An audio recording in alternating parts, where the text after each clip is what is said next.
വണ്ടിപ്പെരിയാർ ഗ്രാമ്പിയിൽ കടുവ ഇറങ്ങി വളർത്തു പശുവിനെ പിടിച്ചു. ഗ്രാമപഞ്ചായത്ത് അംഗം മതിയഴകന്റെ വളർത്തു പശുവിനെയാണ് കടുവ പിടിച്ചത്. പരിഭ്രാന്തിയിൽ പ്രദേശവാസികൾ.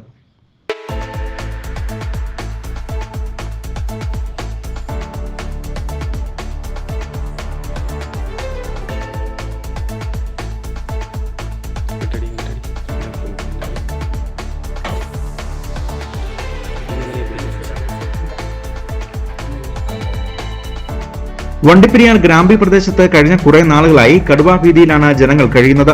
മൂന്നാറിൽ നിന്നും പിടിച്ചുകൊണ്ടുവന്ന കടുവയെ പെരിയാർ ടൈഗർ റിസർവ് തേക്കടി വനത്തിനുള്ളിലാണ് തുറന്നുവിട്ടത്. എന്നാൽ അവിടെ നിന്നും കടുവ തങ്കമലയിലും പിന്നീട് അരണക്കൽ ഗ്രാമ്പി പ്രദേശങ്ങളിൽ ജനവാസ മേഖലയിൽ ഇറങ്ങി 9ഓളം വളർത്തുമൃഗങ്ങളെ കൊന്നിരുന്നു. ഫോറസ്റ്റ് അധികൃതർ നിരീക്ഷണം നടത്തി വരുന്നുണ്ട് എങ്കിലും കടുവയെ കണ്ടെത്താൻ ആയിരുന്നില്ല.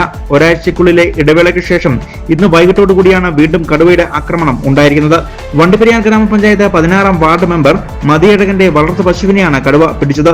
എന്നാൽ കടുവയുടെ ആക്രമണത്തിൽ നിന്നും രക്ഷപ്പെട്ട് ഓടിയെത്തിയ വളർത്തു പശു രക്തം വാർന്ന് വരുന്നത് കണ്ട് നാട്ടുകാർ നോക്കിയപ്പോഴാണ് കടുവയുടെ ആക്രമണം ആണെന്ന് മനസ്സിലാകുന്നത്. തുടർന്ന് ഫോറസ്റ്റ് അധികൃതരെ വിവരം അറിയിച്ചു.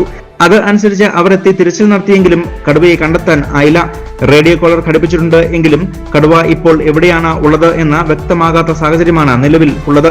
അതുകൊണ്ട് തന്നെ രാത്രികാലങ്ങളിൽ അടക്കം പുറത്തിറങ്ങാൻ കഴിയാത്ത അവസ്ഥയിലാണ് ജനങ്ങൾ.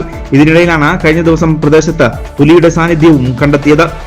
News bureau, Vandiperiyar.